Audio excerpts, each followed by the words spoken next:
Assalamualaikum. Waalaikumsalam. Selamat pagi Ibu. Pagi. Bagaimana kabarnya hari ini? Alhamdulillah lebih baik. Baik, Ibu perkenalkan, saya adalah perawat yang bertugas pagi ini. Nama saya Nurse Feni. Izin saya cek gelang Ibu dulu ya, gelang identitasnya. Silakan. Baik, nama Ibu siapa? Miss Yun Tempat tanggal lahirnya? 28 Juni 83. Oke, baik, sudah sesuai. Baik. Jadi hari ini saya akan melakukan kajian pada perut Ibu. Lebih kurang waktunya sekitar 15-30 menit. Apakah Ibu bersedia? Bersedia. Baik, fungsinya adalah untuk memeriksa area perut dengan cara melihat, mendengarkan dengan stetoskop. Ini ya Bu ya. Kemudian mengetuk ringan daerah perut. Apakah Ibu tidak ada keberatan? Tidak. Baik, oke. Sebelumnya saya cuci tangan dulu ya Bu ya.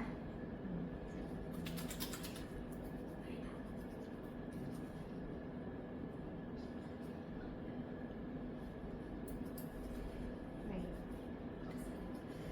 Setelah kita mencuci tangan, kita jaga privasinya pasien dengan menutup screen.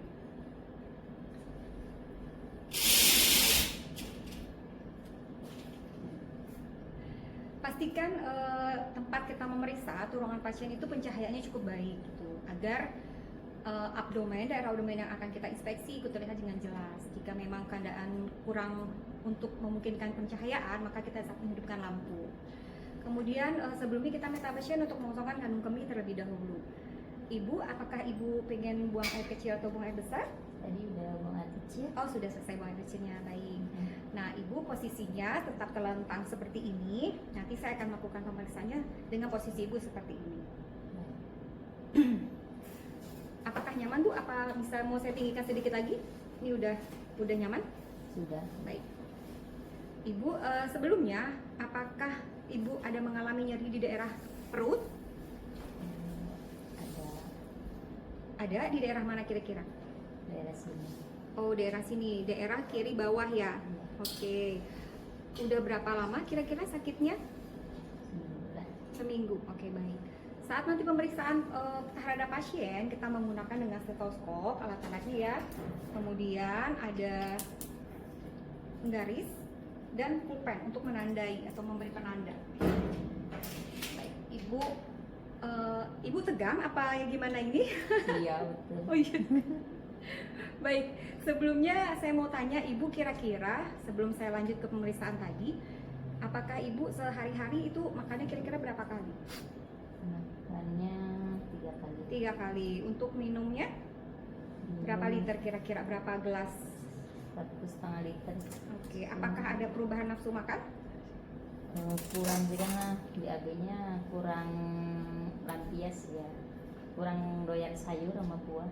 Oh, Ibu kurang-kurang sayur sama buah, baik. Apakah ada alergi makanan sebelumnya? Nggak ada. Kalau sehari-hari buang air besarnya Ibu berapa kali sehari? 3 hari sekali. Oh, 3 hari sekali. Iya. Kalau buang air kecil seharinya? 6 kali. 6 kali. Berarti Ibu agak kesulitan untuk buang air besar setiap hari ya. Iya. Untuk mual dan muntah apakah ada? Enggak ada. Perasaan terbakar di dalam perut gitu, panas atau merasa kayak terbakar? Enggak ada. Nggak ada. Untuk buang maaf, kentut gimana? Apa sehari-hari ada kentutnya? Oh, ada. Nah, untuk berat badan, apakah terjadi penurunan berat badan dalam jangka waktu lebih kurang sebulan terakhir? Enggak sih. Enggak sih. Urutan pemeriksaan abdomen berbeda dari sistem lainnya. Jadi pada abdomen itu, urutan pertama itu adalah inspeksi, auskultasi, perkusi, palpasi, dan pemeriksaan khusus. Untuk auskultasi dilakukan sebelum perkusi dan palpasi karena palpasi atau perkusi dapat merangsang peristaltik dan mengubah bising usus. Ada 4 regio di dalam abdomen yang nanti akan kita bagi menurut kuadrannya kepada pasien. Ibu, mohon maaf, apakah boleh saya buka bagian baju Ibu, atau Ibu mau buka sendiri? Nyamannya gimana? Ya. Oke, baik. Dibantu Saya bantu juga, ya. kan? Oke, saya bantu ya Bu. Permisi ya. Oke.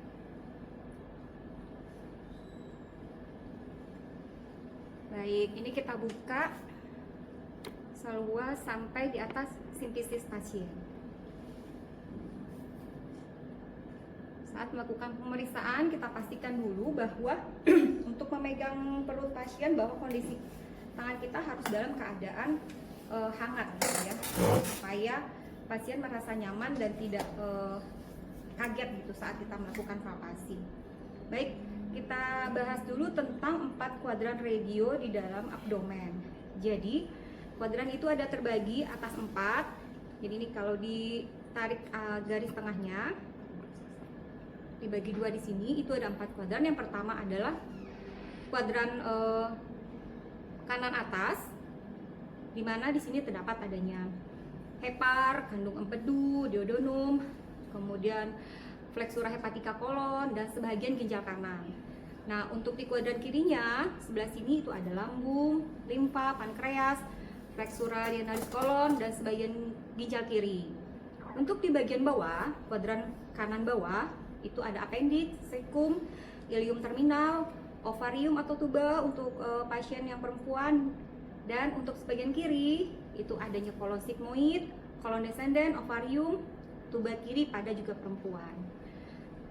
Selain dibagi menjadi 4 kuadran abdomen itu juga bisa dibagi atas 9 regio untuk membantu menghubungkan lokasi nyeri, massa, distensi atau tenderness, dan organ yang mungkin terlibat. Jika dikategorikan sebagai 9 regio, yang pertama itu adalah hipokondrium kanan, posisinya berarti dari garis tengah umbilikal ini kita tarik. Jadi ada 9 regio, dibagi 2 dulu, lalu di sini dibagi dengan 2 lagi. Paling atas itu adalah hipokondrium kanan atau epigastrium. Di sini posisinya hepar, kandung empedu, lambung, duodenum, pankreas, dan sebagian hepar. Kemudian di hipokondrium kiri, mulai dari limpa, lambung, kemudian adanya ujung atau ekor dari pankreas. Di sebelah lumbar kanan atau umbilikal kanan itu terdapat usus halus, kolon, transversum. Kemudian di lumbar kirinya adalah kolon ascendens, ginjal kiri. Untuk di iliaka sendiri yang sebelah kanan adanya appendix, cecum, ileum, dan ileum terminal. Kemudian di hipogastrium suprapubik yang di tengah ini adanya kandung kemih, uterus, usus halus, dan di sebagian iliaka kiri terdapat kolon sigmoid. Nah, sekarang kita masuk ke tahap inspeksi. Baik. Pertama-tama kita adalah melihat kesimetrisan dari ujung kaki pasien.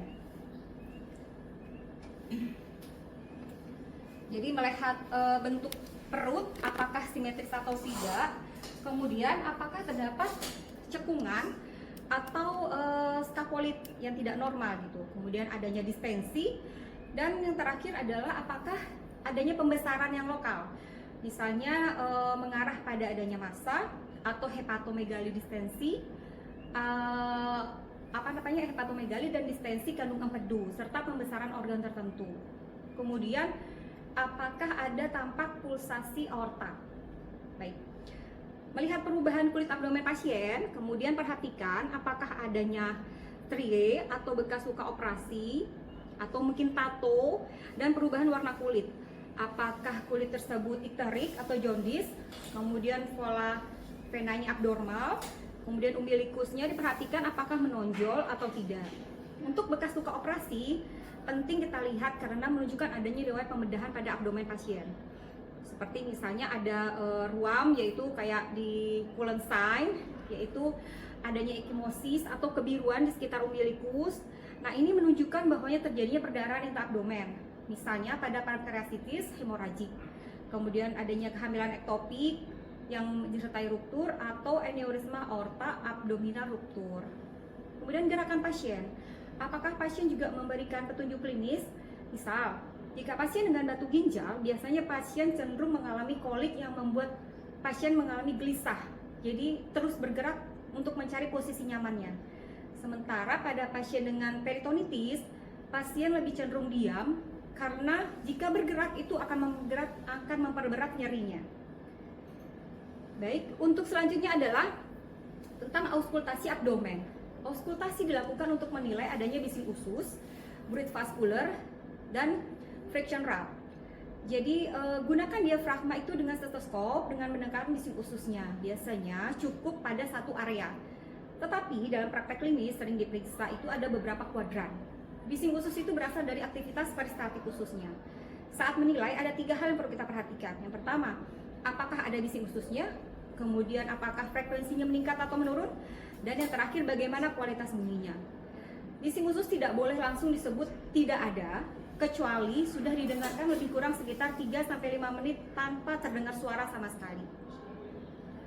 Bising usus menurun dapat terjadi pada pasca operasi abdomen, penggunaan narkotik atau analgesik, kemudian anestesi, dan yang keempat inflamasi serosa atau terjadi peritonitis. Sementara bising usus meningkat atau hiperaktif dapat terjadi pada inflamasi mukosa usus. Pada obstruksi usus awal, bising usus dapat terdengar sering menjadi rhesus, lalu menjadi tinctless. Kemudian dapat menghilang bila obstruksi berat atau ileus terjadi. Selanjutnya adalah Brut vascular. Adalah suara turbulensi dari pembuluh darah yang dapat diauskultasi. Jadi posisi Brut tersendiri itu adalah terletak yang pertama aorta, terletak di antara di tengah-tengah sigmoid dan umbilicus, ya di sini. Kemudian kita berusaha mendengarkannya ini dengan memakai stetoskop.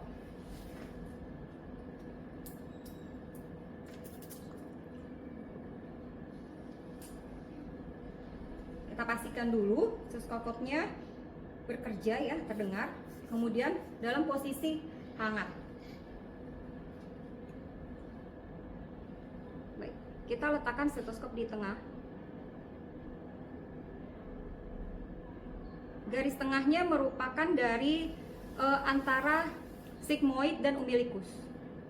Di tengah sini. Kemudian yang kedua adalah arteri renalis kanan. Dari kiri sepanjang 2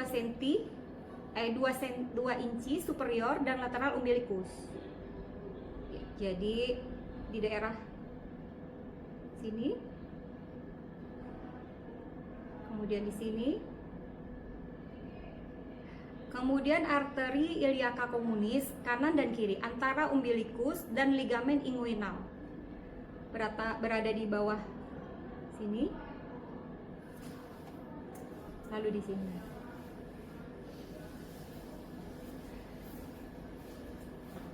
Burit pada arteri renalis dapat mendukung dugaan adanya stenosis arteri renalis. Jadi bunyi burit seperti desiran atau wheezing yang terdengar melalui stetoskop saat diletakkan di atas pembuluh darah besar di dalam abdomen. Nah, untuk friction rub adalah jika di dalam kuadran perut di bagian kanan, kiri dan kanan perut pasien terdapat atau menunjukkan adanya inflamasi pada kapsul hepar dan limpa, biasanya disebabkan oleh infeksi atau infark. Jadi kita coba dengarkan bunyinya di daerah tersebut. Ini di daerah hepar, kita letakkan stetoskop di daerah hepar, di kapsul heparnya. Kemudian yang kedua di kapsul limpa. Bunyi friction rub seperti gesekan yang kasar, seperti suara amplas atau gesekan dua permukaan kulit yang kering yang terdengar bersamaan dengan pernafasan pasien. Jadi saat kita tadi melakukan pemeriksaan itu, kita akan mendengar bunyi tersebut bersama suara napas pasien.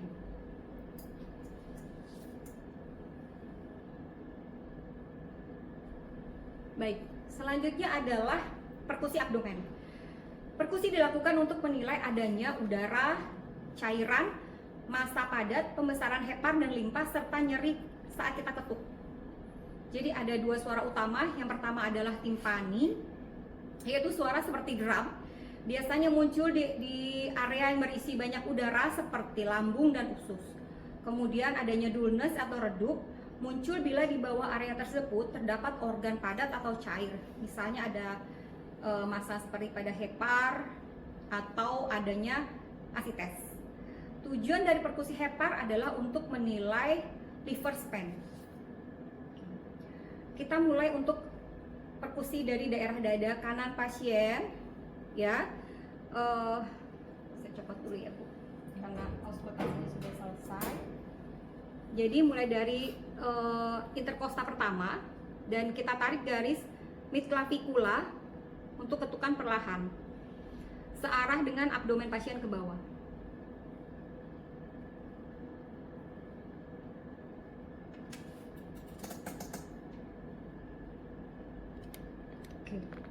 Jika terdengar bunyi sudah mulai redup, berarti ini adalah batas atas dari hepar. Ibu mohon maaf saya beri tanda ya. Iya, silakan.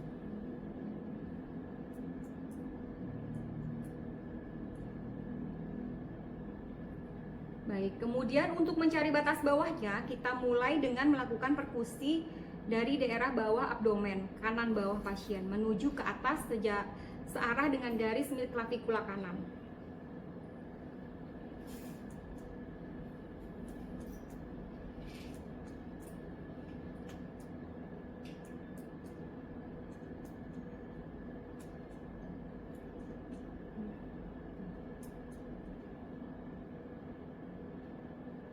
Baik. Jika terdapat bunyi timpani dari awal ini, itu adalah normal, dan bunyi terakhir kita mulai mendengar adanya bunyi redup atau dullness, itu adalah tanda garis dari daerah bawah hepar. Dan kita ambil garis untuk mulai mengukur panjang dari batas atas dan batas bawah.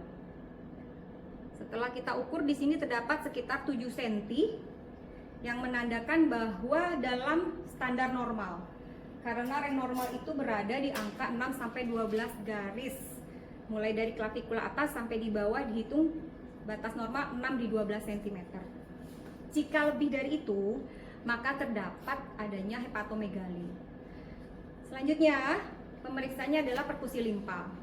Limpa normal biasanya tidak mudah diperkusi karena terlindungi oleh iga. Perkusi dapat dilakukan pada Kestel spot. Jadi seperti bunyi redup pada area ini saat inspirasi dapat mengarah pada splenomegali, tetapi harus dikonfirmasi dulu dengan palpasi. Cara melakukannya adalah identifikasi garis tengah dari aksilaris anterior di sini yang arah sinistra. Oke, kemudian batasnya dengan arcus costa dari kiri ke bawah.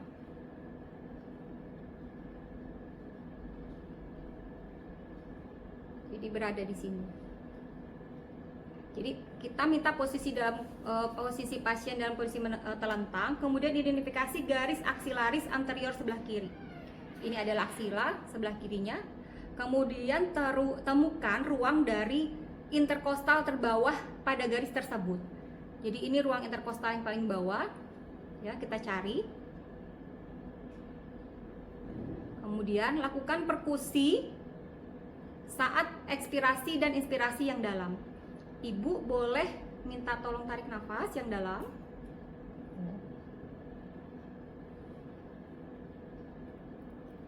Lagi, Ibu, hembuskan. Oke, tarik lagi. Terus hembuskan. Oke.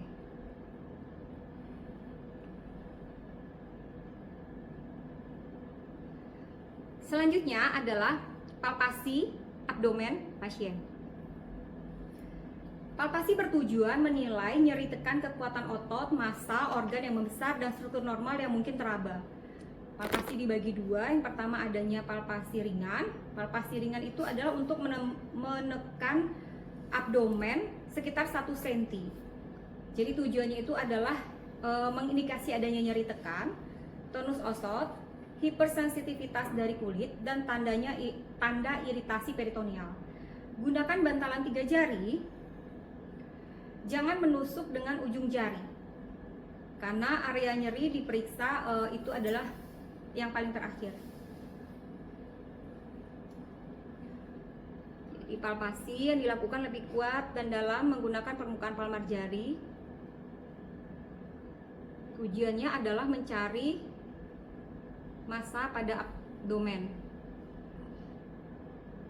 Nyeri tekannya dalam dan memastikan adanya pembesaran dari organ atau aorta abdominal dan juga hepar serta limpa dan ginjal.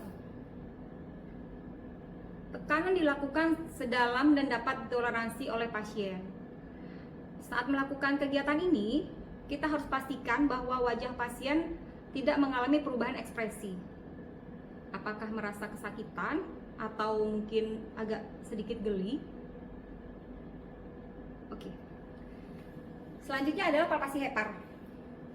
Palpasi hepar ini dilakukan di kuadran kanan atas, mulai dari sekitar 10 cm di bawah batas iga kanan pada garis midclavicular. Tangan kiri kita menopang iga kanan, kemudian tangan kanan meraba dari arah tepi hepar saat pasien inspirasi dalam. Ibu boleh tolong tarik nafas.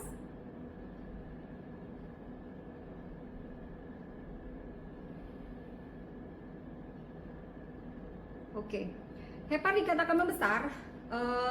Normalnya hepar itu tidak akan teraba jika kita melakukan palpasi, dan jika dikatakan membesar bila teraba lebih dari 1 cm di bawah arcus costae, di bawah terakhir tulang costae. Kecuali pada variasi anatomi tertentu seperti mungkin adanya lobus kanan yang memang besar secara kongenital. Nah, selanjutnya adalah hepatojugular reflux. Jika hepar ditekan, kita melakukan penekanan pada hepar. Pastikan, maaf ya ibu boleh melihat ke sebelah sana.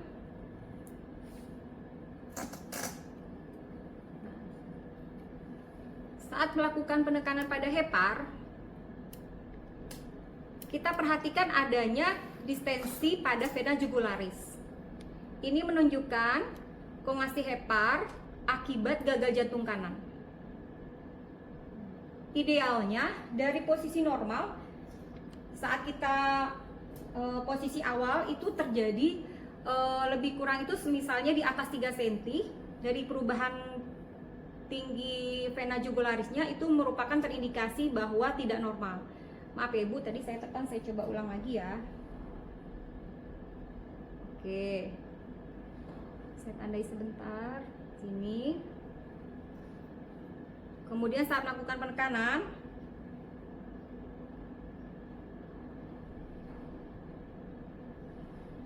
kita ukur.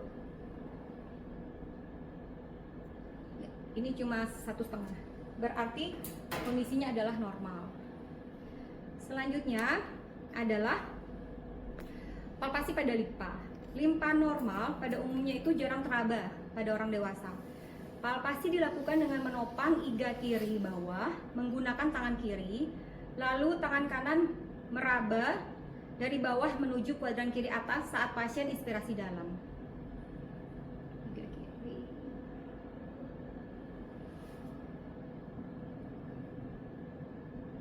Baik, ibu boleh tarik nafas.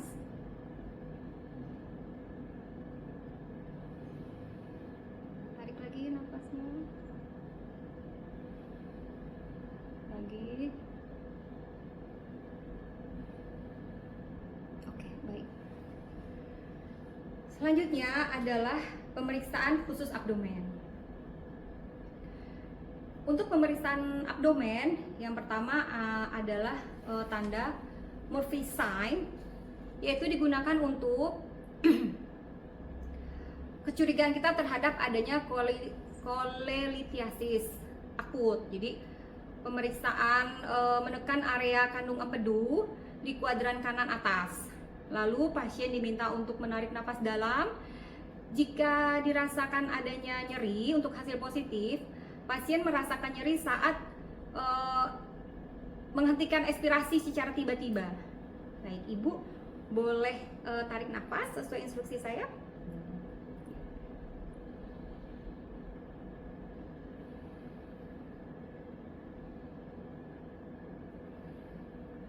Tidak ada yang nyeri ya bu ya? Enggak. Baik. Ini menyatakan bahwa dalam kondisi normal. Kemudian yang kedua adalah McBurney point. Jadi merupakan titik nyeri khas pada appendicitis. Letaknya di antara umbilicus dan spinal iliaca anterior dan superior kanan. Nyeri tekan pada titik ini mendukung kecurigaan kita untuk menegakkan diagnosa appendicitis. Titik McBurney sendiri adalah di sini, ya, dekat iliaca. Jika kita melakukan penekanan, nyeri tekan, nyeri lepas biasanya. Apakah mendapat nyeri bu? Enggak ada. Nggak ada. Baik. Untuk yang ketiga adalah Rossing sign, dilakukan dengan palpasi pada kuadran kiri bawah. Jika hasilnya positif, ini menandakan bahwa menimbulkan nyeri di kuadran kanan bawah. Jadi terutama di daerah McBurney ini sama aja fungsinya untuk menentukan terjadinya peradangan pada peritoneal daerah appendix. Jadi titiknya ini tadi McBurney, sementara itu yang kita lakukan Rosenstein itu adalah di titik yang sama, cuma di sebelah kiri. Apakah terdapat nyeri, Bu? Ini kita palpasi ya. Oke, baik. Yang keempat adalah stiffening dullness. Dilakukan untuk menilai apakah pasien tersebut ada asites.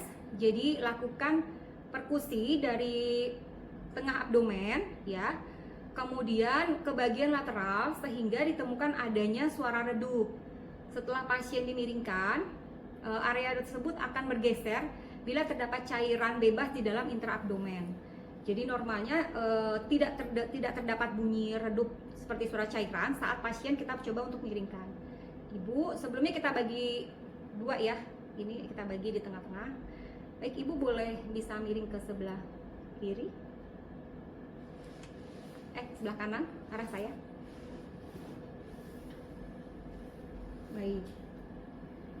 Jadi jika ada daerah redup bergeser dari sisi terendah, maka terdapat adanya misalnya cairan asites itu akan bergeser dari daerah yang atas sebelah kanan ini ke bawah. Jadi di sini akan terdengar bunyi redup atau dullness. Oke, baik, Ibu silakan tentang lagi.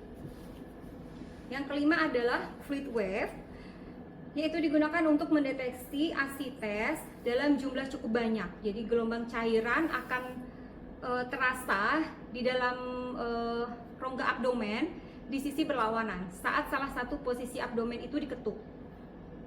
Dengan cara yang pertama, kita minta pasien untuk meletakkan tangan, posisi satu tangannya di tengah. Ibu boleh bantu saya pinjam tangannya di tengah. Baik. Jadi dengan cara kita mendorong atau memberi penekanan pada salah satu sisi perut pasien di sebelah kiri. Nah, tangan di sini adalah memberi tahanan, dan itu akan terasa jika memang ada cairan asites di dalam rongga perut, seperti cairan yang berpindah saat kita melakukan penekanan. Baik, yang terakhir untuk terminasi, kita lihat apakah pasien selama kita lakukan pemeriksaan fisik dari awal sampai akhir, apakah pasien merasa ada yang nyeri, Bu, selama dari awal tadi? Udah enggak. Untuk tadi keluhan Ibu mengenai BAB yang sudah tidak BAB selama 3 hari, itu terasa memang ada agak sedikit padat ya, Bu, padat di bagian bawah tadi. Ya mungkin nanti kita bantu dengan memberikan pencahar setelah konsultasi dengan dokter terlebih dahulu. Ibu, untuk pemeriksaan kali ini cukup sekian. Kemudian saya bantu untuk merapikan bajunya kembali ya, Bu. Terima kasih. Sama-sama, Ibu. Ibu bisa beristirahat kembali ya.